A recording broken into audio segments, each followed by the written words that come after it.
tarde. A edição do Todo Seu desta sexta-feira já está prontinha. E eu quero que você fique comigo do começo ao fim, porque o programa, eu vou dizer para você, tá bom demais. Hoje nós vamos descobrir como funciona o resgate de alma com o líder xamânico Vitor Hugo França. Ainda vamos nos divertir com aquelas notícias para lá de bizarras, né? Que vão acontecer durante um super almoço com os humoristas Shane Morgan e Marcos Aguena. E tem música com a Bebel Lima. Então, com essas atrações, aposto que a sua sexta vai ficar ainda muito mais gostosa. E falando em coisas gostosas, vamos abrir o programa de hoje, direto da nossa cozinha, com esse alimento que é na tradição da casa dos brasileiros, que é a maior de todos, que é o pão. E quem ensina a fazer um belo pão caseiro é este expert boulanger, que é o Marco Antônio Correia. Obrigado, Marco, por ter vindo, viu? Olha que coisa maravilhosa. Você tudo bem com você? Melhor agora te vendo. Você vai fazer pão de preto? Não, mas eu tenho um avental aí, não tem? Tem um avental, eu boto o avental, pronto. Você vai fazer o pão de preto, vai sujar todo o seu... Não, mas tem um preto aí, não tem? Tem um preto aí. Eu vou fazer o seguinte, eu vou vestir o avental, que é preto. Opa! Aqui. Porque eu vou sovar a massa, etc. Você vai me ajudar a colocar isso aqui, né, mano? Vou ajudar, vamos aqui? lá. Tá, isso aqui é aqui, né? Bom, beleza. Com licença. Não, aqui eu faço. Você vai. Aqui eu faço na boa, porque quem mexe com cozinha sempre tem uma coisinha dessa em casa. Quer Muito dizer, bem. Vou fazer bastante pão hoje aqui. Olha, o que não falta. Eu vou dizer uma coisa para você. Boulangerie, para mim, é a coisa mais difícil que existe, porque é fórmula. E eu sou muito esculhambado para cozinhar. Então, aqui é fórmula. Fórmula. E acabou. E não tem choro. Eu, assim, nos meus cursos, a gente tem uma padaria, Tá. eu já sou da 4ª geração de uma família de padeiros. Nós fazemos pão aqui no Brasil há 150 anos. O quê? Fazemos pão aqui no Brasil há 150 anos, na nossa família. Eu quero mamar, olha. E eu sou o mais novinho da família que estou fazendo pão já há uns sei lá. Sei lá, não vou falar a minha idade hoje aqui. Marco Antônio, qual é a origem do pão? Que é o alimento talvez mais antigo, né, que se tem notícia. Então, Ronivon, o pão, ele vem de mais ou menos uns 12 mil anos da região da Mesopotâmia, desde quando começou a criar o trigo, começou a plantar o trigo. Então, desde os sumérios? Exatamente. Não, é antes dos sumérios. Os sumérios foi 4.000 antes de Cristo, foi bem antes. Então, o que aconteceu? Eles faziam sem fermento. Era uma placa de farinha com água, né, toda mal moída. Tá. E depois, o que aconteceu? No Egito, foi onde deu o grande boom do pão. Esqueceram um pouco de farinha, né, grosseira, na beira de um rio lá, que eu não lembro agora como é que era o nome do lugar lá, perto do Nilo ali. Sei. E ficou uns 3 ou 4 dias, mais ou menos isso, ficou uns 3 ou 4 dias a farinha com água, com ar. O que aconteceu? Ela começou a fermentar. E aí eles descobriram o fermento, que é o mesmo fermento que eu uso na minha padaria hoje. Quer dizer que, na verdade, o pão sempre foi preparado da mesma maneira? Da mesma forma, sempre foi assim, farinha e água. E depois, com o tempo, colocaram sal. Legal, legal. Colocaram sal e assim continuou. Eu faço pão com farinha, água, sal e fermento natural. Tá? Hoje, só que como o pão de antigamente? Eu faço como o pão de antigamente. Inclusive, dou aula desses pães aí. Tá.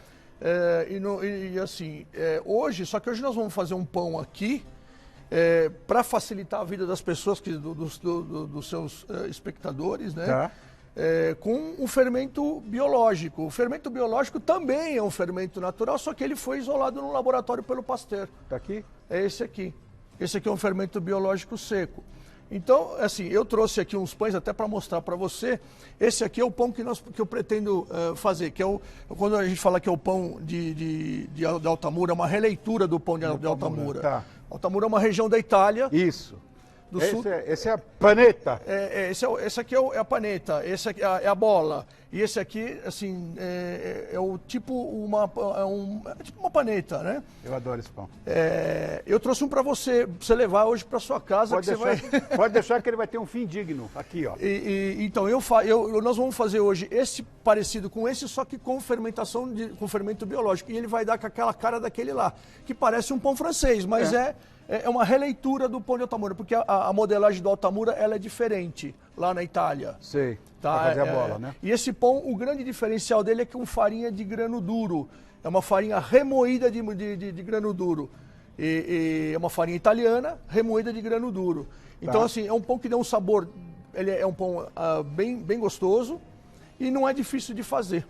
Bom, eu tô aqui, é difícil sim, porque olha, eu vou dizer, tenho paixão por pão e boulangerie é muito difícil, como é muito difícil confeitaria, você sabe disso. Por quê? Por causa disso aqui, ó. 500 gramas de farinha de trigo, se puser 499 vai dar errado. Mas eu tenho uma dica. Eu vou dar algumas dicas-chave que a pessoa quiser fazer em casa. Tá. Ó, você tem que ter uma balança. Tá. Essa balança deve custar, sei lá, uns 20, 30 reais. Tá. Você tem que ter uma balancinha Tá. e fazer a sua receita exatamente Como a fórmula indica. Seria legal você ter um termômetro, tá? Seria legal você ter uma espátula. Que aqui está. Para isso, para você fazer pão, esses 3 itens aqui, é um termômetro, uma balança, uma espátula e esse aqui para riscar o pão, para a gente fazer esse... Sim. Digamos que seria uma gilete. Então... Isso aqui o que é? Isso aqui é pra gente pegar uma panela quente, porque do jeito que eu vou dar a dica do pão aqui, você pode fazer o pão isso aqui. Exatamente, você pega a panela quente, Tá. ou a assadeira quente com isso aqui para não queimar a sua mão. Parece um jacaré isso aqui, mano. Olha isso aqui, gente. Ó. Essa daí é uma caseira, né? A gente na padaria usa uma mais. Sim. Aí assim, eu por exemplo, na nossa padaria, estava falando da padaria, né? A gente faz pão aqui há 150 anos no Brasil. Nossa origem de panificação é italiana, depois quem deu sequência foram meus avós portugueses. Que padaria é essa? A padaria Requinte na Penha. Nós estamos na Penha, na Amador Banda Veiga. Saiu outro dia uma matéria grande no jornal, acho que foi no Estadão, sobre todas essas padarias antigas, inclusive a sua. Ela saiu sim, ela saiu no Estadão faz um tempo atrás. Mas assim, a gente está há muito tempo. Meu pai sempre foi padeiro, meus avós. Está no DNA. Na verdade, não está no DNA, está no coração. E fazer pão é assim: se você vier mexer na massa e você não tiver uma energia boa. Não sai. Não sai. Eu prometo para você que não vai sair o pão. Só que também você pode dar uma desestressada mexendo na massa. Olha, tá vendo esse pão ali? Esse aqui é o pão tipo italiano. É tipo que chamam de filão. Quando eu cheguei aqui, chamavam de filão. Esse é o filão. Isso, lá no Rio de Janeiro, tem um outro nome. É o nome que usa esse pãozinho, tipo de... Bengala. Não, o pãozinho para fazer cachorro quente, aquele pequenininho. Tá. Como é o nome dele mesmo? Criançada, como é o nome daquele pãozinho? Bisnaga. É uma bisnaga. Isso aqui chama-se bisnaga no Rio. O idiota chega aqui em São Paulo... Uma bisnaga, né? Aí pediu uma bisnaga. O cara me veio com aquilo. Eu digo, não, eu quero uma bisnaga. Sim, essa aqui é uma bisnaguinha, mas é uma bisnaga. Eu digo, não é. Aí eu apontei lá e disse, não, isso é filão. Eu aprendi que aquilo ali era filão. No Rio é bisnaga. Na Itália chama de filone. Filone? Filone. Mas é mesmo, né? Esse aqui a gente chama de pão italiano na padaria. Legal. Esse daqui. Nós fazemos pão doce. Esse pão doce aqui é tipo uma halá, que é um pão de origem... árabe? Não, árabe não, judia. Tá. Esse aqui é um pão integral. Tá? Esse aqui é um pão integral com fermentação natural. Este aqui esses são os pães recheados com fermentação natural e aquele lá é calabresa com queijo, aquele ali é de torresmo, que é ruim, aquele de torresmo. Se fosse você, não comia esse de torresmo. E esse aqui de escarola. Tá? E esses aqui, como eu te falei, que é o nosso pão. Esse aqui ainda coloquei um pouquinho de sementinha de papoula, por isso que eu falo que é uma releitura. Tá. E nós temos aqui, por último, este pão aqui, que é um pão... esse aqui. É esse aqui. é um folar de Chaves. Mas é também recheado. Esse aqui é um pão da região norte de Portugal. Tá. Esse aqui é uma... quando eu falo releitura, eu mudo um pouco a modelagem. Tá. Eu abrasileiro alguns recheios, algumas coisas. Então esse aqui também é uma releitura do folar de Chaves. Então aqui tem linguiça portuguesa, tem paio e tem bacon. Isso é feito pra mim. Feito pra mim. Aqui, ó. Esse aqui, ó. Olha que beleza. Lindo. Mas vamos fazer o nosso pão? Vamos fazer o nosso pão. A receita é a seguinte: 500 gramas de farinha de trigo. Então, nós temos aqui... 5 gramas de fermento biológico seco. 10 gramas de sal. 10 gramas de manteiga e 325 mililitros de água. Se fizer 324, não vai dar certo. Ouve o que eu estou dizendo, já tentei 500 vezes. Não dá. Até dá certo, viu, Rony? Bom, é assim, a farinha, o sal, se você aumentar a quantidade de farinha, você tem que aumentar a quantidade de sal e talvez mudar a quantidade de água. Tem farinha que absorve mais água do que outras. Essa farinha aqui é meio amareladinha, ela. Porque ela é uma farinha de grano duro, é uma sêmola rematinata de grano duro. Mas quem pode, pode. Essa farinha é italiana, mas assim, se você encontra aqui em São Paulo, fácil de encontrar. Essa aqui é uma Cinque Stagioni, assim, uma bela farinha que eu gosto muito de usar. Então ela é uma farinha de grano duro, é farinha de macarrão. Perfeito. Farinha de fazer macarrão, só que ela é remoída. Entendi. Ela é remoída. Então assim, por exemplo, hoje está frio. Quando eu fiz essa receita, o tempo estava um pouco mais quente. Então hoje eu aconselho mudar um pouco, aumentar um pouquinho a quantidade do fermento, porque está muito frio. Ok. Tá bom? Vamos fazer? Vamos lá. Eu botei avental e tudo aqui, pensando que ia fazer pão. É muito rápido aqui, assim. Ele tem 2 processos para ficar o pão com sabor legal. Nós vamos fazer uma esponja. Tá. Então o que eu faço? Eu pego a farinha, eu misturo metade da farinha com metade da água. Tá? Aí eu misturo todo o fermento. Que, aliás, deixa eu ver quanto é que dá. São 5 gramas de fermento biológico seco. Lembrando que isso aqui é com o tempo, a temperatura mais ou menos uns 25 graus. Tá? Já tem isso. Então nós vamos fazer uma esponja aqui. Você vai botar a mão na massa também, não? Claro, pô. Olha o que eu fiz. Então vamos lá. Essa aqui é com a mão mesmo? Com a mão mesmo. Tá bom, vamos lá. Opa.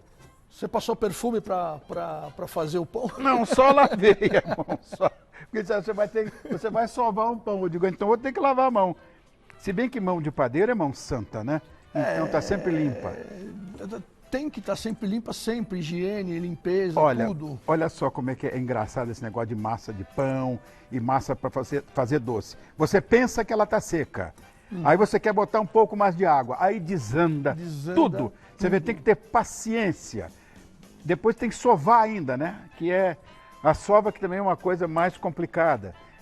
Fazer pão é um grande exercício de paciência. Depois que a gente começa a fazer pão, algumas coisas mudam na nossa vida. É mesmo? Mano? Mudam, porque você tem que ter paciência para fazer o pão, para amassar o pão, para deixar ele crescer. Então, às vezes, esse pão aqui fica horas crescendo. Mas no mundo imediatista...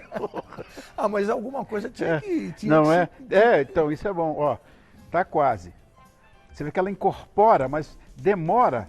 Demora. Porque ela tá seca, e você acha que tá seca, mas não tá. Ela vai incorporar. Já isso aqui tá tudo feito ali, ó. Meu Deus do céu, agora haja mão, hein? Eu vou dizer. É bom para fazer uma ginástica também, né? Sem dúvida. Você já pensou você fazer uma massa de uns 10 quilos de farinha? Você faz? Não tem máquina, eu faço, tenho máquina, mas eu faço na mão, eu gosto de fazer na mão. Quando eu tô assim, meio estressado, eu vou fazer na mão para tirar o estresse. Meu Deus do céu, mas demora, tem que ter paciência. Não sei se a gente vai ter tempo em televisão para fazer isso. Mas eu vou dar uma dica para você. Tá. Eu vou mostrar para você como é que vão ficar as coisas. Como é que vai ficar? Então é assim, ó, você vai sovar você vai dar até essa farinha todinha homogeneizar, ela vai ficar mais ou menos parecido com isso aqui. Tá. Com essa bolinha de massa. Tá. Isso aqui nós vamos fazer um pré-fermento. Tá. Tá bom? Entendido, tá. Então, depois disto, então ela soltou, ela parou de farinhar, você fez uma bolinha, beleza, tá? Se você achar que tá muito seco que nem aqui, você bota um pouquinho, coisinha, uma gotinha. Senão vai dar desandar. Uma gotinha. Tá. Aí você deixa isso daqui, põe um plástico em cima. Tá. Você põe um plástico em cima Para descansar? para crescer. Mas por que que tem que botar para descansar? Porque é um pré-fermento. Esse daí vai ser o fermento da nossa massa. Entendi. Então, ele vai descansar e ele vai crescer. Qual que é a dica disso daqui, de você saber o ponto? Porque pão é ponto. É ponto, O lógico. padeiro, ele tem que ter duas coisas, zóio de dedo e zoreia. Tá? Então, você tem que saber o ponto. Qual que é a minha sugestão de ponto? Quando ela estiver bem amassada e ela dobrar de tamanho, Ela dobra de tamanho, aí você vai... Dentro do plástico. Dentro do bol com plástico, plástico em em cima, cima, senão tá. ela resseca aqui, ó, tá vendo? Essa aqui já tá ressecada, Tá. por causa do ar-condicionado aqui e tal. Da luz, do tá. vento, da luz. Tá, então quase, ó. ela vai dobrar. Vamos pôr mais um cheirinho de água aqui. Ó, se não der certo Não, isso. dá sim. Eu tenho medo danado de fazer isso, que eu já quebrei minha cara, Marco, várias vezes querendo fazer pão. Pô, então eu vou fazer Eu o tenho seguinte. forno de pão em casa, de lenha. Então eu vou te convidar para você ir num curso meu. Vou. Você vai num curso meu, agora dia 27 e 28 de julho, eu vou fazer um curso de Que dia cai isso? Sábado e domingo. Tá, fica mais fácil. Então tá convidado, você é meu convidado para fazer o curso, vai ser lá no Tatuapé, Legal. tá? Pra quem mora no Morumbi é uma viagem, né? Ó, já tá, ó. Aí você vai cobrir com plástico, esse Tá. daí, e deixar ele dobrar de tamanho. Cadê o plástico? Cadê o plástico? Não tem plástico. Tudo bem. Bom, Já se sabe. já se sabe. Aí vai dobrar de tamanho. Enquanto isso, você vai reservar e vai fazer o seguinte, você vai misturar o resto da água, Sim, com essa de novo? de novo, vai fazer a mesma coisa, você vai colocar Sal? você vai esperar isso aqui crescer, vai misturar, vai misturar, Tá. e aí você vai Ó. fazer o seguinte, quando essa daqui estiver pronta, dobrou de tamanho, você vai pegar isso aqui e colocar aqui dentro. Tá. Este é o fermento do nosso pão. Ah, entendi. Quando ela dobrou de tamanho, Eu boto aqui. você coloca aqui. Aí você coloca toda a misturada, o sal. A manteiga. Este pão, hoje eu estou colocando manteiga que é para ele ficar um pouco mais... para dar um aromazinho melhor. No italiano de Altamura não tem pode. manteiga, Tá, é farinha, água e sal. tá. Tá? Em alguns lugares eles colocam mel. E aí eu vou colocar um pouquinho de... Agora, tem algum macete, por exemplo, para a massa dentro não ficar crua? Porque... Tem vários macetes. Por isso que eu falei pra gente trazer um termômetro, que você vai depois que você assou o pão, você vai enfiar o termômetro dentro do pão e ele tem que dar de 94 a 98 graus dentro do pão, tá cozido. Ah, ora, para isso é que tem que ter o termômetro? Isso, só que na padaria a gente faz assim. Tá bom. E a gente tem, lembra que eu falei que tem que ter o zóio de dedo? É. De dedo? Então, Zóio, de orelha e zunha. exunha. E aqui a gente vai misturar essa coisa toda aqui, vai fazer essa mistura, depois que se dobrou, vamos fazer essa mistura, isso vai dar nisso aqui, Tá. vai dar isso daqui. Ela vai dobrar, aí você vai esperar ela dobrar de tamanho de novo, Ah, vai ter que fazer o mesmo processo? vai dobrar de tamanho de novo, você vai colocar, quer fazer a primeira fermentação, Tá. vai dobrar de tamanho novamente. Quando ela dobrar de tamanho, você vai cortar do tamanho do pão que você quer, que deve estar mais ou menos uns 450 gramas de Quando vai pro forno, o bicho... vai crescer. crescer. Aí você vai cortar, aí você vai modelar, que aqui é uma das coisas mais difíceis que tem. É modelagem. É a modelagem. Nós vamos fazer uma modelagem muito básica aqui, Tá. que nós vamos fazer aqui o seguinte. Nós vamos pegar isso aqui. Então essa massa já dobrou de tamanho, já está no ponto certo. No final fizemos a bolinha e tal. Nós vamos modelar essa massa aqui.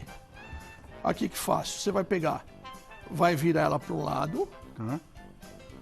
vai fazer um envelope, vira para o outro lado, Tá. tá? Aí você vai pegar essa massa aqui, dar uma esticadinha e vai virar aqui assim, ó. Vai virar, fechou, dobrou, virou um pãozinho. Olha que bonitinho, ó. Aí ele é pequenininho. Depois você vai colocar na cestinha ou num bowl com um pano de prato. Tá. tá? E dobrar de novo. Mas ele vai aumentar de tamanho. Esse pão aqui ele vai ficar desse tamanho, vai ficar mais ou menos o dobro desse daqui. E parece um pãozinho, né? E parece um pãozinho, ele vai crescer bastante. Daquele quase vai ali. ser mais ou menos aquele ali. Barbaridade. Então, as regras são assim, faz o fermento, dobra de tamanho, coloca, mistura a massa, dobra de tamanho, modelou, coloca na cestinha, dobra de tamanho, aí você coloca ela para assar. Como vocês viram, é uma coisa simples, muito simples panificação. Boulangerie é uma coisa à toa. Agora sim eu entendo por que eu quebro minha cara querendo fazer pão. Porque é muito difícil. Tem que ter um professor do lado, senão o cara dança, não é? E esse professor é o Marco Antônio Corrêa, a quem eu agradeço muito ter vindo aqui. Nosso tempo já esgotou, ali, né? É isso aí. Esgotou o nosso tempo, mas de qualquer maneira foi muito bom. Adoro isso aqui, Marco. Adoro isso aqui. Então você está convidado para fazer o meu curso. Se alguém quiser saber alguma informação, é @Rei da Broa. Meu Instagram é o canal Rei da Broa. Você sabe fazer broa de milho também? Também sei fazer broa de milho. Adoro. História de infância, né? É coisa bem legal. E tem a padaria, que é a padaria Requinte lá na Penha, é www.requinte.com.br. E também queria agradecer ao pessoal da Letinco Stagioni, das farinhas lá da Letinco Stagioni, meu amigo Laércio. São grandes amigos meus aí. Já fui fazer curso na Itália com eles. Você então, assim, bem bacana. Insuportável. Obrigado, Marco. Obrigado. Agora eu posso vestir minha roupinha, que vocês me deram. Ó, nós vamos seguir por aqui ao som de uma brasileirinha linda, que nasceu em Natal, mas passou 14 anos em Barcelona, meu Deus do céu, onde deu início à sua carreira na música. E agora está de volta ao Brasil e vem brilhar aqui no palco do Todo Seu. Olha que coisa impecável. Bebel Lima!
Descobrir, sei que sou assim.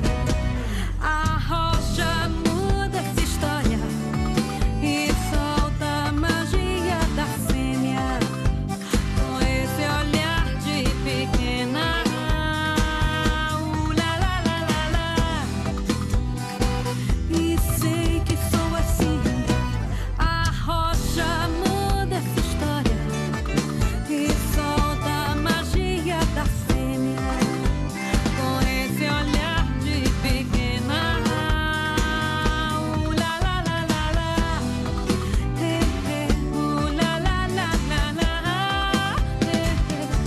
La la la la la.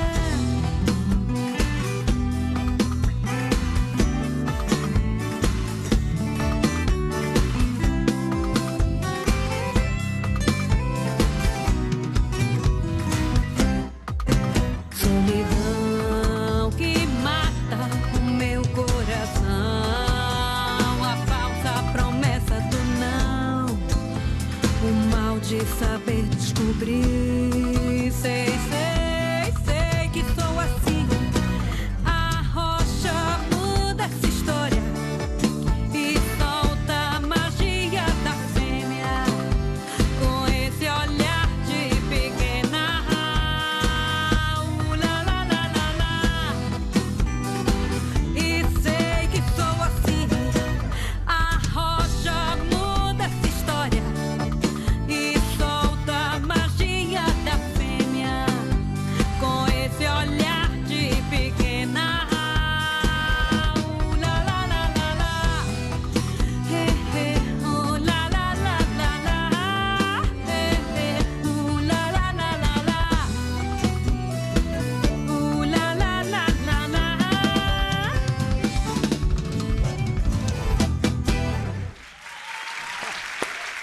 Bebel, obrigado por ter vindo.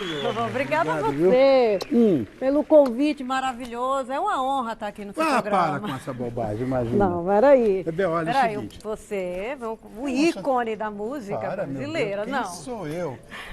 Bebel, é uma coisa engraçada que eu vejo você cantando, ainda tem aquele, eu diria, um sotaque corporal de Espanha, que eu acho isso muito legal. Quando digo sotaque, é o jeito espanhol de cantar. E por que eu digo isso? Porque eu sou casado com uma moça que também é família da Catalunha, né? Não é da Espanha, da Catalunha, onde você morava lá em Barcelona. Né? E são os catalães, na verdade. Mas fazer música fora do Brasil, foi difícil, foi fácil, especificamente na Espanha? Olha, assim, música, todo musicista, você também como músico. Ah, tá, isso aqui. Ah, né? não está Esse aqui tá- microfonada. eu não sei. Não passa nada.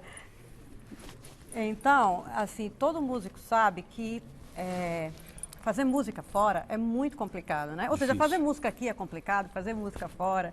Só que fora é mais ainda, né? Porque assim, você tem que um pouco que enquadrar o que é a expectativa do público, né? Então você vai cantar na Espanha. Então você tem que sim enquadrar no estilo deles, né? E o brasileiro quer cantar o estilo brasileiro. E o pessoal quer escutar o flamenco, aquela guitarra assim, Sim. pesada, né?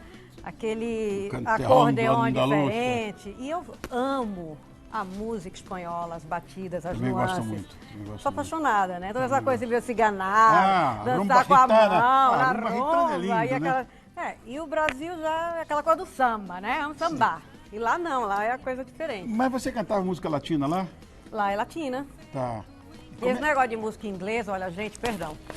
Mas eu, como boa latina, boa brasileira, amo o Brasil, natalense, potiguar, eu adoro a música brasileira. Então, esse negócio de música inglesa, não, vou lá cantar. Não vou cantar Maria. Adoro.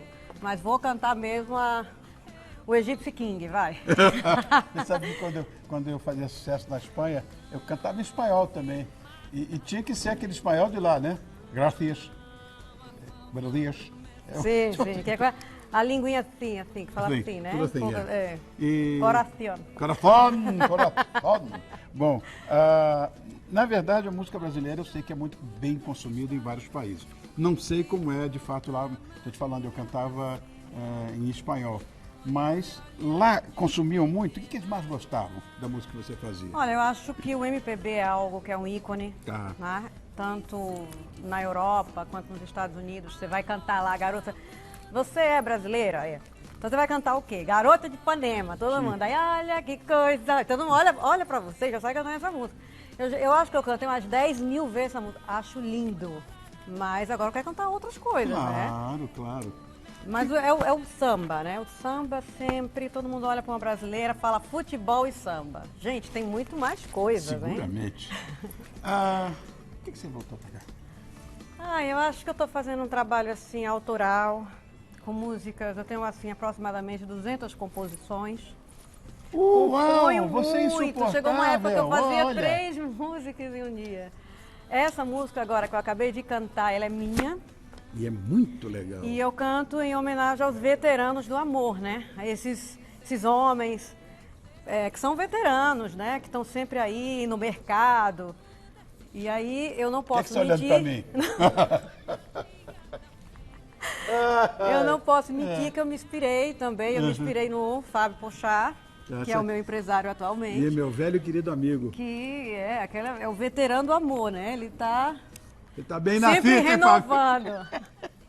O que, na verdade, quem representa você é a Academia Latino-Americana de Arte, né? É. Muito bem. Quero mandar um beijo para a academia, tá? Tá.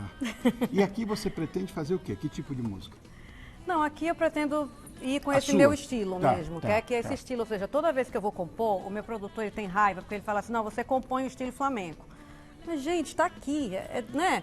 Quem compõe samba não vai compor samba? Então, a minha forma de compor, elas são diferentes nos acordes. Então, eu quero trazer esse diferencial, essa coisa caribenha, essa coisa latina, aqui para o Brasil. Lindo, lindo. Tem mais uma? Tem mais uma, essa também é minha, tá? É uma Legal. delícia essa. Tô Eu ouvindo, acho bom Bel. que é super animada. Quero ouvir. Até já.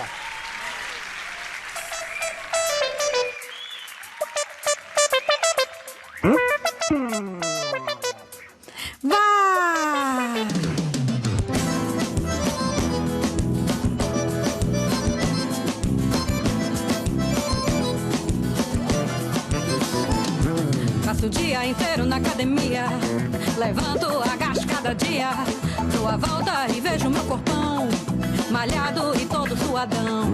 Faço pose pra você me ver, falo alto pra você escutar, faço escova nesse cabelão, dou um mole danado há um tempão. Eu já vi, você não tá nem aí, vou desistir e aprender a mudar. Talvez a melhor estratégia é virar advogada. Eu quero ser aquela delegada e prender você, o ladrão que roubou o meu coração e deu adeus àquele corpão. Eu vou virar uma delegada e vou prender você, o ladrão que roubou o meu coração e deu adeus àquele corpão. Não adianta ter bundinha empinada, não adianta ter pernão rasgada, não adianta ter barriguinha de tanque, se no final eu não tenho você. Não adianta ter bundinha empinada, não adianta ter pernão rasgado, não adianta ter barriguinha de tanque, se no final eu não tenho você.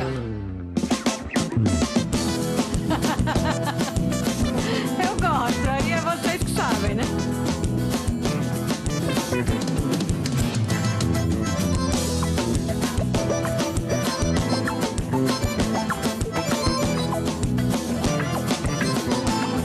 Passo o dia inteiro na academia, levanto, agacho cada dia, dou a volta e vejo meu corpão, malhado e todo suadão. Faço pose pra você me ver, falo alto pra você escutar, faço escova nesse cabelão, dou um mole danado há um tempão. Eu já vi, você não tá nem aí, vou desistir e aprender a mudar. Talvez a melhor estratégia é virar advogada. Eu quero ser aquela delegada e prender você, o ladrão que roubou o meu coração e deu adeus àquele corpão. Eu vou virar uma delegada e vou prender você, o ladrão que roubou o meu coração e deu adeus àquele corpão. Não adianta ter bundinha empinada, não adianta ter pernão rasgado, não adianta ter barriguinha de tanque, se no final eu não tenho você. Não adianta ter bundinha empinada, não adianta ter pernão rasgado, não adianta ter barriguinha de tanque, se no final eu não tenho você. Muito legal! Agora, o cacuete espanhol é que eu gosto. Não tem como perde isso sair. não perde isso não. Não perde, sabe? Mesmo estando no Brasil e gostando de samba, mas essa coisa espanholada assim, me agradou muito, meu amor. É meu estilo, gente, tá? Então vamos trabalhar com esse diferencial aí. Como é que faz para saber da tua vida, da tua agenda, das tuas coisas? pra Bom, contratar eu no Instagram você? eu posto muita coisa. Então quem quiser seguir, Bebel Lima Oficial. Tá. Face também. E o telefone de contato. Agora vai ficar Pode difícil. passar ou não? Pode? Pode passar. Agora pode tudo, né? 99011, né? 011. Tá 9... no GC ali. Olha, dá uma olhada ali. Tá Ó, aqui, ó. é verdade. Eu vou ler para você. Tá. 99974-0201. Isso, exatamente. Meu bola Vamos da Fábio. contratar aí. Tchau, meu Ei, Deus. obrigada. Adorei. Não mais do que eu. Não, energia massa do programa. Obrigado, amor. Você já ouviu falar em resgate de alma? Não? Vamos descobrir agora o que é isso e como a perda da alma pode estar influenciando o seu dia a dia. Quem ensina pra gente é o nosso colaborador, o líder xamânico, Vitor Hugo França. Vitor, como é que você tá, meu brother? Isso é diferente, isso eu não tinha visto ainda. É diferente, esse aqui é dos Navarros. Navarro! Lá dos grandes amigos nativo-americanos. Olha, legal. Bonito, né? Muito bonito isso. Você tá bom, meu velho? Ô, querido, bom te ver, viu? Obrigado. Bom te ver. Você tá todo de... É todo xamânico você, né, Vitor? Obrigado. O que é esse negócio de resgate de alma, Vitor? Então, Rony, isso é uma grande técnica nativa-americana, né? Que os nativos desenvolveram a partir de uma percepção que eles tiveram há milhares de anos, uma técnica onde você vai reconstituindo, vai regenerando a energia do ser humano. Ah, a energia, tá. E está ligado diretamente à nossa alma, ligado à nossa essência, né? Então, dentro desse procedimento todo, os nativos, há milhares de anos, né, percebiam o quanto os nativos mais curadores, né, os xamãs, percebiam o quanto os nativos ali que saíam, por exemplo, uma caça, eles poderiam ter uma experiência mais traumática, mais forte, e aquilo geraria na pessoa uma, vamos dizer assim, uma fragmentação de alma, uma fragmentação da energia da pessoa. E ela sempre ficava naquele processo um pouco assim, como se estivesse num delay, como se estivesse distante de si mesmo, né? Então era feito o quê? Um trabalho com essa técnica, onde você vai levando a pessoa num processo de regeneração dela. Então isso já vem assim de forma ancestral, sendo trabalhado, né, e sendo redescoberto para a gente aplicar na nossa vida no dia de hoje, né, na nossa vida cotidiana mesmo. Na sua visão, quem é que precisa desse resgate? Então, toda pessoa, ela precisa entender assim, nós temos nossos padrões energéticos, nós temos nossos padrões internos. Então a pessoa que precisa de um resgate são pessoas que normalmente se expõem a algum tipo de fato forte, com um nível de profundidade ali na vida dela. Algo que machuca, por exemplo, a memória emocional dela. Né? Então, por exemplo, a pessoa, ela teve assim... Quase todo mundo. Sim, é que às vezes, assim, algo mais corriqueiro, algo mais simples, aquilo não chega, vamos dizer assim, a ter uma perda de alma, né? Os nativos têm uma frase que eu gosto muito, que eles falam assim, né? Os nativos americanos falam isso. É necessário trazer a pessoa de volta para casa, né? Resgatando esses pedaços de alma dela. Então, por exemplo, uma pessoa passa por um relacionamento tumultuado, um relacionamento que de repente houve uma ruptura, né? Traumática. Né? E ali, mais do que isso, a pessoa que está envolvida nesse processo, ela diz para ela mesma, né, que aquela pessoa que saiu da vida dela levou uma parte dela, levou o coração dela. Então, necessariamente, simbolicamente, acontece isso, porque emocionalmente a pessoa se fragmenta nesse processo. Você quer ver um outro exemplo muito clássico disso? Pessoas que passam, por exemplo, por perdas de entes queridos, por exemplo. A pessoa não administrando um processo de consciência, um processo de aceitação consciente, ela se machuca muito naquele processo traumático, naquele momento de perda. Óbvio, não estamos falando de amor, de saudade, de coração, isso sempre existe. Mas como a pessoa lida com aquele momento difícil. Uma outra questão que acontece muito, Rony, a questão, por exemplo, de traumas de infância, né? Alguém que passou, por exemplo, um trauma de infância, como, por exemplo, um abuso sexual, por exemplo, um abuso na infância. A pessoa tinha 5 anos de idade, ela pode não lembrar, mas a alma dela lembra. A alma dela passou pelo processo e fragmenta energeticamente. Então tem vários casos, no dia de hoje, por exemplo, uma cirurgia que a pessoa passa por um processo difícil, sabe? Acidentes, tem vários acidentes que causam esse tipo de fragmentação da alma. E aí ocorre a perda da alma. Exatamente, a pessoa perde, como se ela perdesse, assim, na verdade isso é uma forma de fuga da alma, é uma forma de autoproteção, porque aquele fato forte, ele é tão intenso, ele é tão traumático, que é como se fosse uma fuga daquela sua energia, da sua percepção, da sua essência. Então o que é necessário? Trazer de volta essa reconstituição, porque senão fica aquele vazio, aquela lacuna, você entendeu? Na energia da pessoa. Agora, essa relação entre os traumas vividos pelas pessoas e a tal fragmentação da alma não significa que ela vai perder totalmente. Ela está fragmentada. Então, exatamente. Dá para você colar os pedaços. Desculpa. Tecnicamente, né? Isso. Dá para você reconstituir, Tá. Dá para você compor. Por quê? Olha a importância disso, Rony. As pessoas, né, hoje em dia, principalmente nesse meio urbano, a gente fala nessa matrix, né, nesses processos tão caóticos que existem, turbulentos, a pessoa ela precisa cuidar muito da essência dela. Então, quando ela se expõe, quando ela se fragmenta, ela perde essas partes, essas energias. Então, obviamente, ela ainda tem lá a reconstituição dela interna, né, a energia dela, mas precisa o quê? Trazer de volta essas partes, ou seja, trazer essa cura para a pessoa, porque senão ela fica com essas lacunas internas. E aí acontece fatos assim que é muito perceptivo no comportamento da pessoa, né? Por exemplo, hoje a gente fala muito sobre depressão, né? Depressão é constituído muito quando você percebe que a pessoa teve algum sistema, alguma coisa que levou ela para esse processo de depressão. Por quê? Porque ela teve uma perda de energia, ela teve uma perda, uma fragmentação de alma, você entendeu? Então ela fica com esse vazio interior, sabe? Com esse vazio. E esse sentimento de vazio existencial sim, também, pode ser, de fato, um sinal de perda da alma. Com certeza. Com certeza, aquele vazio interno, aquele vazio, sabe, que a pessoa não encontra um preenchimento, não é algo que ela está buscando, é algo que está dentro dela que está faltando. Entendi. E aí a gente fala de energia, né, Rony? Então, dentro desse processo, a pessoa pode ter essa fragmentação e energeticamente ela fica enfraquecida. Como é que isso entende? interfere na vida das pessoas? Com depressão? Olha, existem vários sintomas. Por exemplo, depressão é uma delas, é clássico isso. Por exemplo, vícios. A pessoa, de repente, ela fica propensa a ter vícios que ela nunca teve antes. E aquilo é uma forma de quê? De compensação dessa falta de energia, essa fragmentação que ela teve. Sabe, ela tenta preencher, às vezes, um vício, seja ele qual for, tá? Existem vários, né? Até uma questão compulsiva, por exemplo, porque ela está tentando compensar, né? E a sabedoria interna, a nossa força, a nossa alma sabe que ela precisa recompor.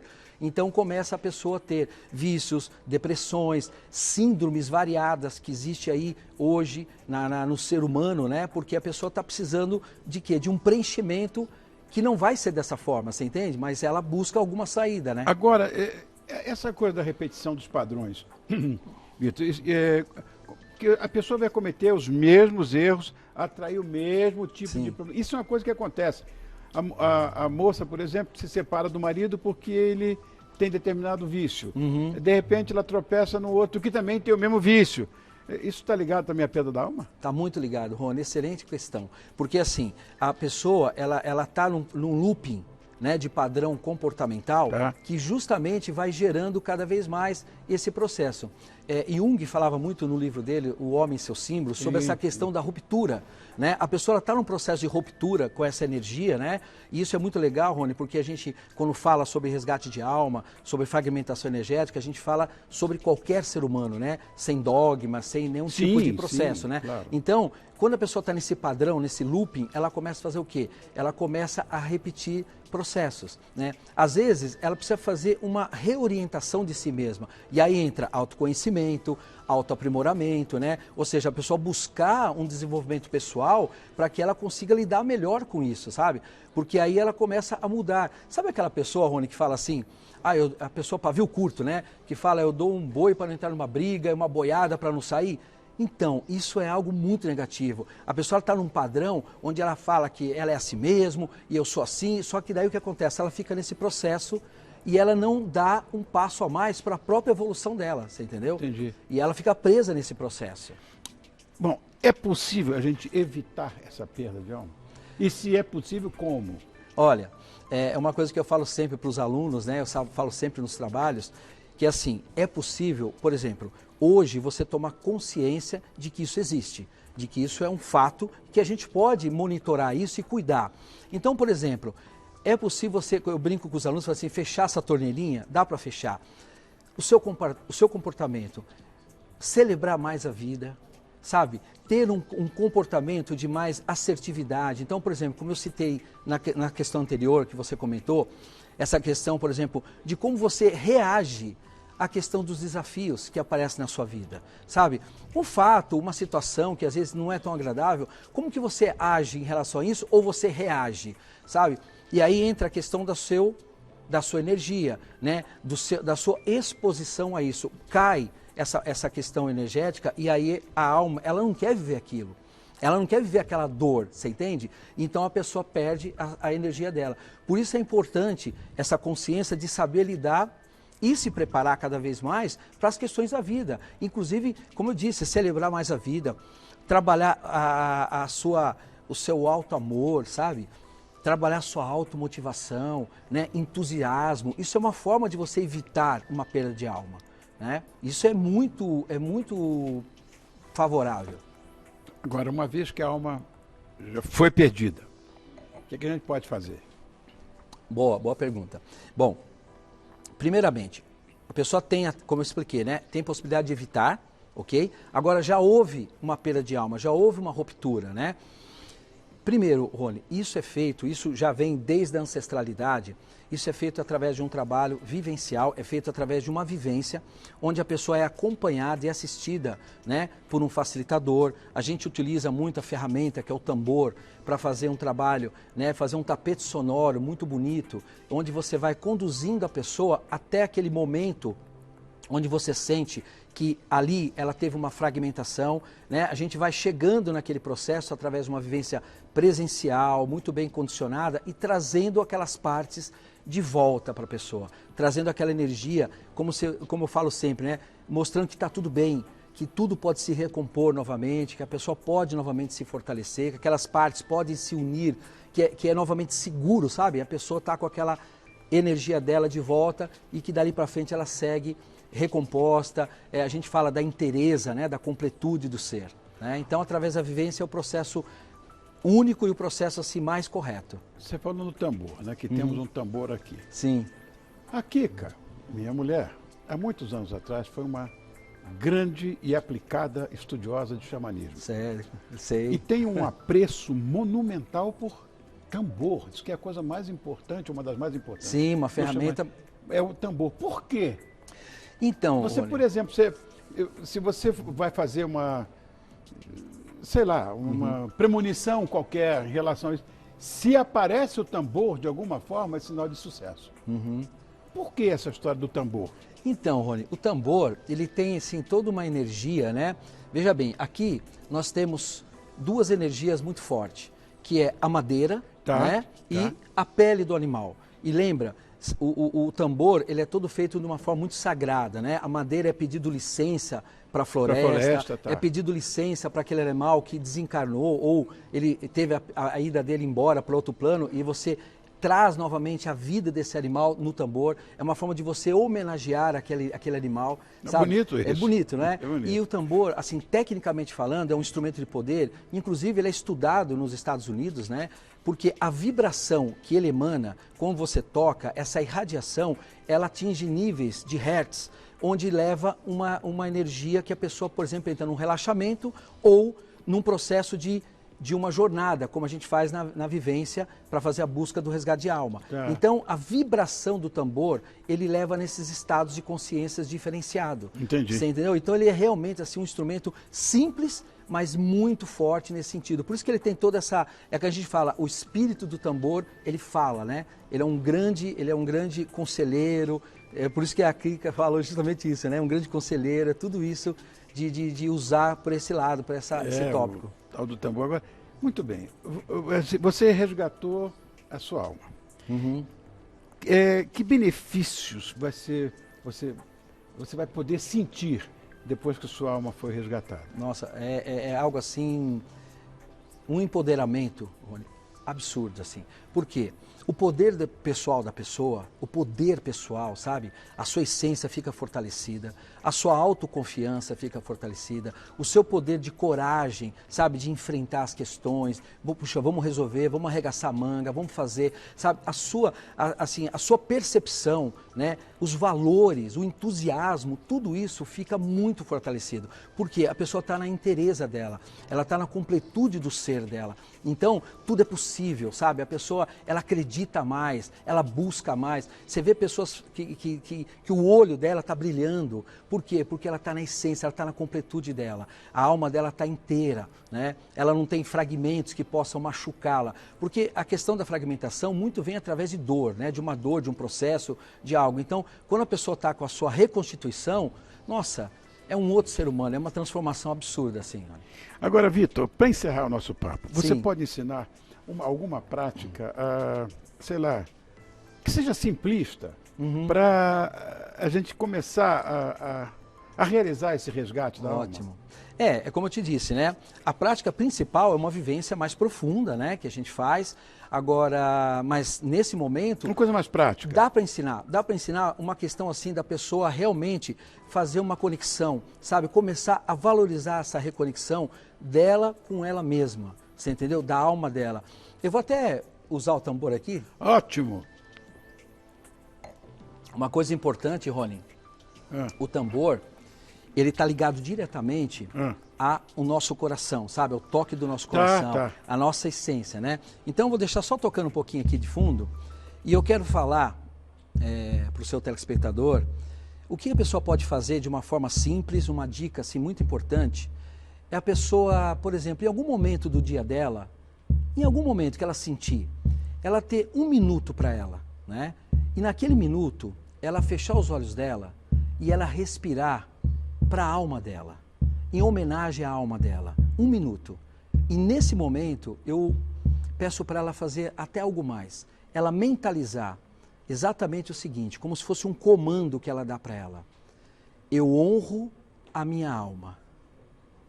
eu honro a minha alma. Respirando 1 minuto e mentalizando essa afirmação. A batida do coração. Né? Sentindo, sabe? Sentindo o coração dela. Sabe aquele momento que ela está com ela mesmo? Sei. 1 minuto no dia. E ela fechar os olhos e sentir. Eu honro a minha alma. Ou seja, vai ampliando a conexão dela com a essência dela, fortalecendo toda a existência dela, dando mais sentido para tudo isso que ela está vivenciando, para a jornada dela, que é uma jornada especial. Todos nós somos especiais, temos uma jornada maior no plano do Criador, né? Então, nesse momento, é isso que eu deixo para ela, deixo de presente para vocês mentalizarem e sentirem. Obrigado, querido. Vitor Hugo França, líder xamânico, é nosso parceiro aqui no Todo Seu. E essa dica do tambor, nossa, aqui que tinha um negócio de tambor, legal. Na nossa cozinha, nós vamos direto para Portugal, com um prato clássico, não só para os portugueses, mas para nós, brasileiros, que somos, na verdade, herdeiros da cultura e da gastronomia lusitana. Direto do Rancho Português, o chefe Valdeci Castro. Obrigado por estar aqui com a gente. Muito obrigado, é uma honra, Tá é bom? um prazer Como é aqui que você estar tá? na sua casa. Bem, muito bom. A família mandou um abraço para você. Ah, então vamos mandar. Ó, Paulinho, eu vou dizer, onde é que tá? Paulinho, você sumiu por quê?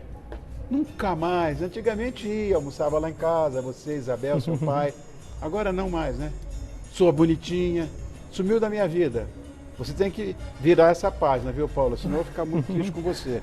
Por isso que eu não vou no rancho português, você não vai na minha casa, não é? Mas o rancho vem aqui, né? É isso aí. Bom, Valdeci, Maravilha. eu acho que a gastronomia portuguesa influenciou muito no que nós comemos aqui no Brasil. Não sei se essa é a sua opinião. Mas é mesmo, realmente, hoje a gastronomia portuguesa, ela está muito forte no Brasil. Por exemplo, ou comer um bacalhau, antigamente era muito de comer um bacalhau. Hoje você come um bacalhau, todas as mesas, tá? Pode se servir um bacalhau, porque tem o bacalhau, tem 5 tipos de bacalhau.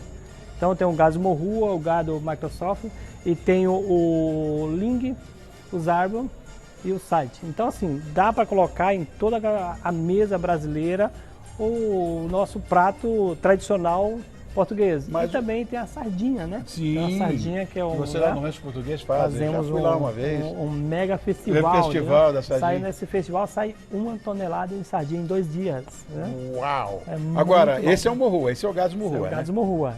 Uma coisa também que eu queria que você explicasse, porque quando a gente fala, eu falo sempre aqui no programa, para quem gosta de bacalhau, que é, você, esse é um 6,8, esse é um, sei lá, 10,12, esse é um 14,16. Por que? Explica. É o corte, por exemplo, vamos dizer, aqui... A caixa só cabe- a caixa do mesmo só tamanho. cabe 6. Então essa caixa só vai caber 6. Portanto, então, é 6 ou 8, 6 6 ou ou 8. 8, né? 8. 8. 8 ou 10. Então aquela caixa vai caber 8 ou 10. Porque a caixa de bacalhau só tem um tamanho. E dentro da caixa de bacalhau, dentro do caixote, aquele mesmo tamanho, se puser 14, esse aqui, por exemplo, é por aí. Esse é um, vamos dizer, um 7, 8. 7, 8. Isso aí é para um... É um gomissá, como eu fazer hoje, é gomissá, muito bom, muito maravilhoso, bom. Né? Muito bom. Agora, quais são os sabores portugueses que estão mais presentes na mesa do brasileiro? Hoje tem, por exemplo, vamos dar, a batata é muito consumida no sabor da cozinha brasileira. E a batata saiu daqui da América do Sul e foi para a Europa. Então, e na Europa, hoje a maioria dos pratos portugueses é batata. Tem batata. Tem batata. Então, Batata, ovos, ovo doces portugueses. Nossa, é maravilhoso. Tudo com ovos, adoro. Hoje você vai fazer o quê? Hoje eu vou fazer o bacalhau a Gomes de Sá. Então é maravilhoso, então é um bacalhau bem, olha que maravilha, bem tradicional, entendeu? Você fala um bacalhau Gomes de Sá, então você vai a cabeça lá no É o Portugal. mais comum, o mais simples de todos e o mais saboroso. Mais claro saboroso. que você pegar um 6,8 né, no forno é muito legal, mas eu adoro gomissá, pode ter certeza disso. Eu queria que você mostrasse pra gente como é que você vai fazer isso. Então vamos aqui, ó. Vamos colocar. Você coloca azeite. Vamos colocar aqui um pouco Já de tá azeite. quente aí Já está quente, né?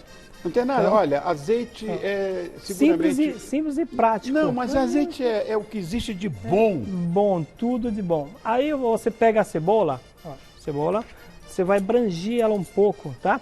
Deixa ela brangida um pouquinho para que ela pegar a crocância dela, entendeu? Dourou, para. Dourou, aí você para, tá? Aí você já para que pudesse Aí você, ó, olha que maravilha, olha. Esse azeite de primeira grandeza, hein? Puxa Olha que maravilha. vida, hein? Um azeite extra virgem. Nossa, que azeite. Campeão. Aí você deixa ela brangindo um pouquinho, tá? Aí vamos mexer ela um pouco para que ela possa dourar, né? Você sentiu que ela já está dourando, certo? Não vai alho, não, né? Não, depois vai o alho, tá? O alho vai mais no final, né? É porque demora. A cebola tem muita água, né? Você vai brangindo, aí você pega, aí vai sentindo ela. Quando você sentir que ela já está douradinha, aí você vai acrescentar a batata, tá? Então você acrescenta a batata. Aí vamos acrescentar a batata para ir fazendo... O que sobrou, porque eu estou comendo a batata faz tempo. É gostoso, né? Olha que maravilha, ó. Simples e prático para fazer esse bacalhau. Então, é um bacalhau que você pode chamar seus convidados e falar, hoje, deixa que eu vou fazer o prato, entendeu? E eu tive a honra hoje de fazer o prato com seus convidados com muita satisfação, com muito amor. Obrigado, tá? querido. Então, para nós é uma honra. Então você vai sentir, vou aumentar ele mais um pouquinho. Agora, Valdeci, eu gostei desse negócio que você fez aqui, ficou colorido. Ficou lindo, bandeira né? de Portugal, né? Ah, muito. O vermelho você viu, deu, verde, isso é verdade. Vermelho, Ficou verde. a cor da bandeira de entrou Portugal. Ali, não sei porquê, mas tudo bem. Ele dá um contraste ali no. Tá. Aí você vê que já está se preparando aqui, já quase. Vamos pegar um pouquinho mais para que possa você colocar o seu bacalhau, tá? Já está aqui? Tá aqui, já seu bacalhau, você vai. Olha que maravilha, ó. Você viu? Você sentir. Ó, isso aqui é o aroma já. O azeite ó, sensacional. Sensacional. Agora aqui nós vamos acrescentar. O bacalhau começar tá? em lascas, viu, Em criançada? lascas, tá? Você corta ele em lascas, tá? E você acaba. Não, olha que maravilha. Uma dúvida você que todo mundo tem é como dessalgar bacalhau. Bacalhau boa sem pergunta, sal boa pergunta. é horrível. É horrível. Aí não é mas com bacalhau. Sal também é ruim. É ruim. Eu vou lhe dar uma dica para seus telespectadores. Você faz o seguinte: você pega a posta, depende da sua posta, você coloca-se ela na água bem gelada, tá? Aí para que tirar bastante o sal. Tá. Aí você coloca mais bastante gelo dentro e coloca geladeira. Deixa na geladeira. Congelador? Congela não, na geladeira mesmo, na temperatura tá. normal, ou a geladeira normal, tá? E deixa aí por cada 6 em 6 horas, você tira-se a água, troca-se a água e Por vai água trocando. gelada de novo. Por água gelada e Quantas gelo vezes de novo. isso? Você vai fazer em média aí umas 36 horas, tá? 36 horas é o suficiente para que você possa tirar. Muito tempo, hein? Aí você fala assim, eu quero tirar mais rápido o meu sal. Você coloca, tira cada 2 horas ou 4 horas, você troca-se a sua água, certo? Mais a água você trocando, mais se você vai pegar dessalgar, tá? Porque não pode ficar sem sal. Bacalhau. Sem sal é horrível, É horrível. bacalhau sem sal. Aí você, como você vai estar sabendo que o bacalhau já está pronto? Você vai degustando ele. Todo dia você degusta o seu bacalhau. Vai sentindo ele como ele está, tá? Aí falar, e tem gente que gosta pouco sal, outros que gostam um pouquinho mais. Eu sempre digo que o bacalhau, você come ele, você tem que sentir ele aqui, tá? Você sentiu, aqui é sinal que ele está realmente salgado, tá? Tá então bom. esse é o toque. Bom, então depois vão os ovos, vai a azeitona preta Isso. e o alho, acho que a salsinha picada que você tem aqui. E agora, vou dizer, você vai fazer hoje, eu já vi ali, não precisa nem esconder de mim, não só o pastel de nata, que é o famoso pastel de Belém, como tocinho do céu. Eu vou dizer, isso é um nome poético, aí ó, eu adoro. É muito gostoso. Muito... Só lembrando, o chefe Valdeci de Castro, ou Valdeci Castro, assina a cozinha do restaurante Rancho Português. Eu acho que é uma casa muito, muito especial. Fica na Avenida dos Bandeirantes, 1051, na Vila Olímpia. O telefone é o 2639-2077. Já tem os galinhos de Barcelo aqui virados para mim, ó, Maravilha, de aí, rabo ó. para mim, que isso aqui é sinal de sorte também. Sabe quem me acompanha nesse almoço?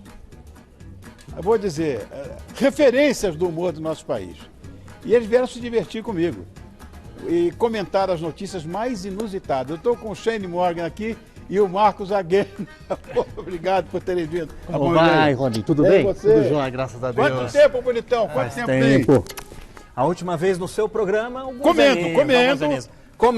Curiosamente. Comendo. E outra curiosidade é que também eu estava com o parceiro do Aguena no Paper Hill, que era o Antônio Celso Júnior também, no jantar. Olha, como é pequeno esse Várias mundo, coincidências, um mundo pequenininho. Pequeníssimo. não? Ai. Meninos, vocês conhecem, né? Eu acho que você já teve, né, Aguena, nesse nosso... caiu na rede, virou notícia, não, né? Não, mas aqui eu me sinto em casa, me sinto na cozinha, Tá. seu prato. Porque é o seguinte, na verdade, são notícias as mais estranhas, bizarras, que aconteceram de fato e que a gente vai comentar aqui. Isso tem de hora em hora, né? E Toda que hora é tá maravilhoso, acontecendo. né? Claro. É a parte que eu falo que dificulta o trabalho de quem trabalha com humor. A piada vem Já pronta. vem pronto diretamente de Brasília. Atropelam, é verdade.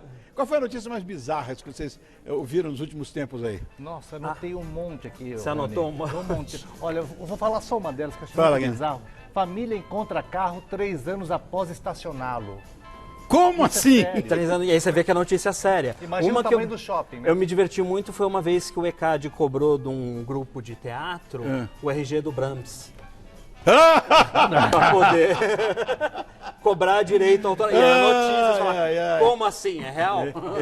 Mulher entra na faca depois de engolir um faqueiro. Qualquer barbaridade. Eu vou dizer, quer dizer que foi isso o teu problema lá com o ECAD, né?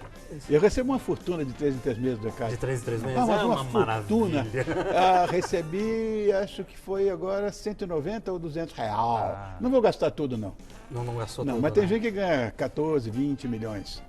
E eu ganho 200 real. Deixa rechar o Eu não porquinho vou lá, falar né? nada, mas curiosamente o endereço fica no número 171 da Paulista. Mas deixa quieto, eu não Não, disse da isso. Consolação. Bom, fala, querido. Não, estamos aqui. Esse cheiro delicioso. Isso é aroma, isso é perfume. Isso Não aí é? é uma judiação. Olha, tudo que a gente vai comentar aqui é real, como a Guena mostrou aí. O negócio do carro eu não entendi, esqueceram no Esqueceram lá o carro No shopping. no estacionamento do shopping. Aí foram pegar 3 anos depois, sei lá. São notícias que a gente eu tenho não acredita. amigo- A gente pensa que é Eu fake tenho um news. amigo Gilbert, o ator, cantor Gilbert, o francês. Sim. Gilbert, me encontrei com ele num voo, nós estávamos voltando do Rio de Janeiro. Ele tinha esquecido o carro, pegou o avião e deixou o carro no estacionamento. Ele teve que voltar para o Rio e pegar o carro. Só maluquice. Foi pro Rio de carro, pegou o avião. Pegou o avião e esqueceu disse, lá. do carro, deixei. Enfim, vamos lá. Eu quero agradecer muito também à Folha de São Paulo, ao Jornal Metrô, ao G1, à BBC. E a primeira notícia, essa aqui eu vi inclusive essa notícia, de fato existiu e eu vi. Tartaruga ganha prótese feita de Lego após perder as patas traseiras. Olha lá ali, olha que legal. Aí, nesse caso, é pura criatividade, né? Genialidade Olha que de bacana. quem fez, ó, que... E olha, quem gosta de graça. bicho Olha como só. eu, adora ver uma coisa dessa. O nome dessa tartaruga é Pedro, é um tartarugo, né? Tartaruga. Ele foi adotado por uma família sem ter as patas de trás, ele não tinha as patas de trás. Depois de um tempo ele fugiu e voltou sem a outra, quer dizer, perdeu a outra. Foi então que a dona dele resolveu levar para a faculdade de medicina veterinária, lá na Universidade do Estado da Louisiana. Tartaruga macho, que é Pedro, né? Estava com a saúde em dia, de acordo com os veterinários, só precisava de uma ajuda para se locomover. E o grupo de estudo da universidade usou um kit veicular Lego, que foi adaptado e usaram resina epóxi. Olha, É que você vê que a ideia é simples, eles colaram embaixo e colocaram as rodinhas. ali. exatamente. Mas colocaram o motor também, aí viraria uma tartaruga ninja. O Pedro está feliz da vida, viu? Aí bota as espadinhas nas costas Sei também. lá, vai. daqui a pouco, olha, Ariana, daqui a pouco vai ter tartaruga motorizada, não tem dúvida. sem dúvida. Mas eu achei bonito isso aí, gostei. Tiveram algum bichinho de Eu estimação? tive uma como- cadela na infância Tá. que ela cuidava da minha irmã. Onde minha irmã ia, a Tá. cachorra ia atrás. E um dia, para proteger minha irmã de ser atropelada, a cachorra foi atropelada. E aí ela perdeu o movimento das patas traseiras e a gente fez um sistema tipo carrinho Que aí ela, pra onde ela ia era Conheço. um carrinhozinho, tipo um cestinho Conheço. amarrado na cintura. Olha, eu vou dizer, vi tanto isso, que eu adoro bicho. Cachorro, então, loucura. Vira família mesmo. Vira família, é. família. E a cada dia o que tem, né, de lojas de pets, né? Nossa, uma atrás da outra, né? Agora, eu tô cheio de cachorro em casa, meu Deus. Daqui a levar mais. Vamos para outra. Mais notícia. Vamos lá. Essa é de arrepiar. Opa, Que é isso? Essa eu não conhecia. Cafeteria na Tailândia dá desconto para cliente refletir dentro do caixão. como assim? Ali, olha aquilo ali. Ah. Que é isso? Você pensa em marketing, aí você pensa em marketing bizarro, porque você quer chamar atenção. Meu Deus aí do você céu. tem uma clientela gótica, Não é? os vampirinhos aparecem ali. Oh, Oh, meu Deus do céu. E olha, Eu imagino Fala, Guilherme. o preço na cafeteria que deve estar pela hora da morte, né? Para ter um, Ah, bom, pra ter um na caixão. hora da Nossa, morte. pode ser isso. Brincando com as palavras você, né? Olha aqui, ó. Imerso na escuridão e com pouca ventilação, o cliente pode meditar dentro de um caixão e ainda conseguir um desconto na conta. Ah, tem desconto na Olha conta? só, então menos mal. Deve ser Olha caro o que eles mesmo. disseram. Nosso principal objetivo é transmitir a palavra de Buda, baseada no ensinamento de quando alguém é ciente da morte, diminui o nível de egoísmo. Isso quem disse foi o fundador do café, lá na Tailândia, né? Ele afirmou que os intrépidos usuários que experimentaram a sensação voltaram melhores, mais fortalecidos, com menos cobiça e ira. Experiência Eu acho de que morrer de morrer Eu de acho que é mentira, mais uma não, né? experiência claustrofóbica do Também. que uma Sim, experiência claro. de morte, né? Mas enfim, tem um conceito por trás, pelo menos para justificar. O que você acha, Guilherme? Eu acho Tem muita surreal, gente que né? morre de medo da morte. É, hoje em dia é muito mais fácil você sair do armário do que sair de um caixão. Ah, Não significa, Rony? tá, significa- Que não deixa de ser um tipo de caixão também, né? Isso é humor inglês. Olha que coisa maravilhosa. Agora, vocês não topariam essa experiência de morrer de mentira, não, né? Assim, Sem sentido oficialmente, isso, eu achei. por mais louco que seja, o meu sonho de carreira quando era mais novo era ser dublê. Então, meu sonho de carreira era pegar fogo, capotar carro, cair do prédio. Então, esse processo de morte, assim, eu tive na minha base artística, que foi circo.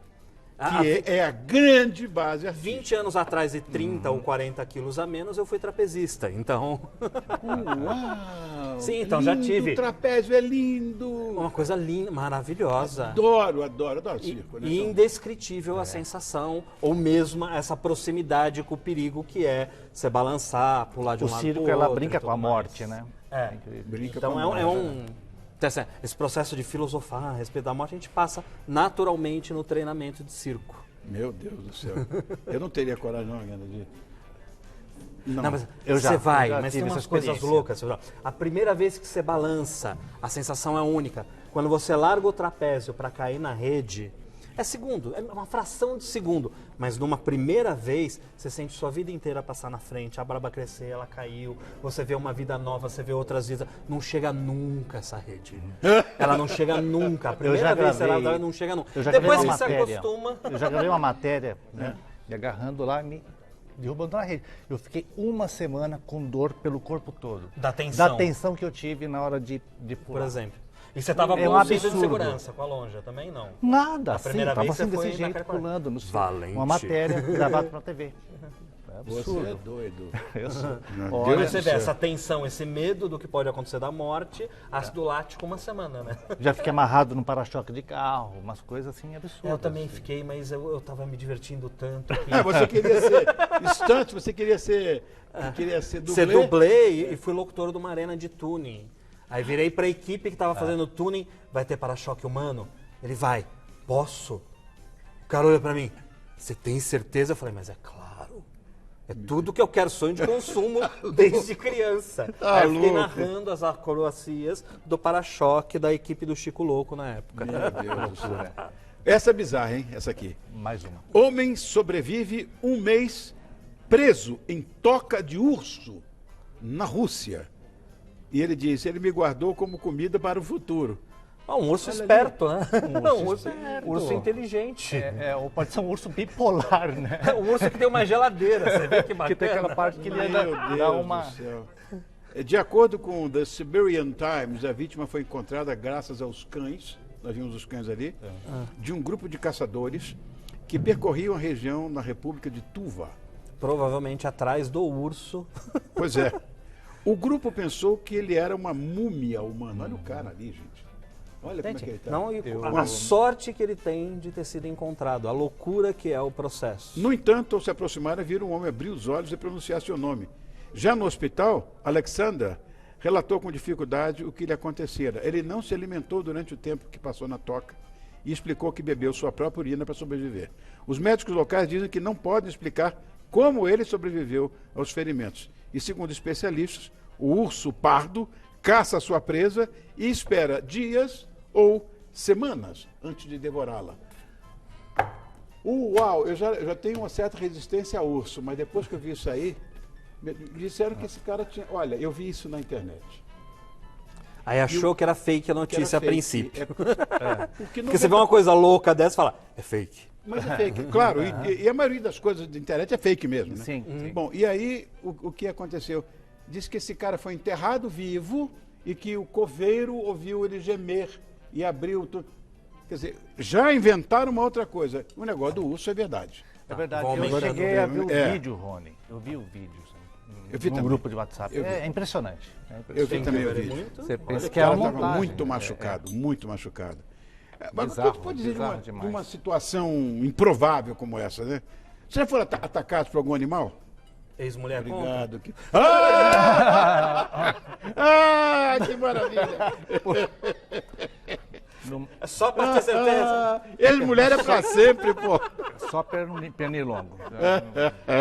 Aí eu tô com um espetáculo específico sobre o tema, que é o Antes Só do Que Mal Casado. Nós vamos falar dele aqui, vamos falar dele aqui.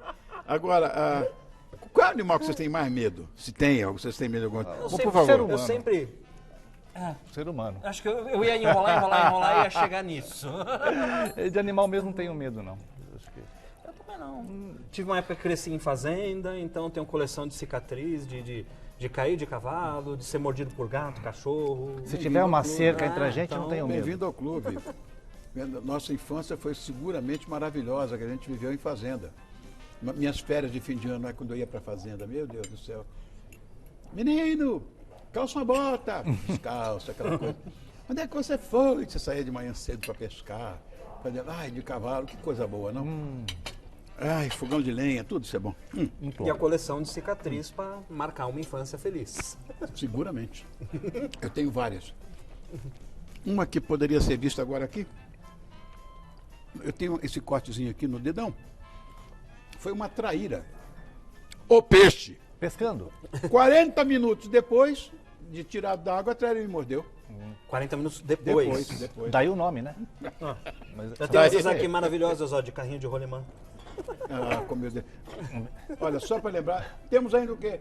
30 segundos para contar uma história. Eu cheguei a descer o Corcovado, eu sou carioca, né? Corcovado. De carrinho de rolemã.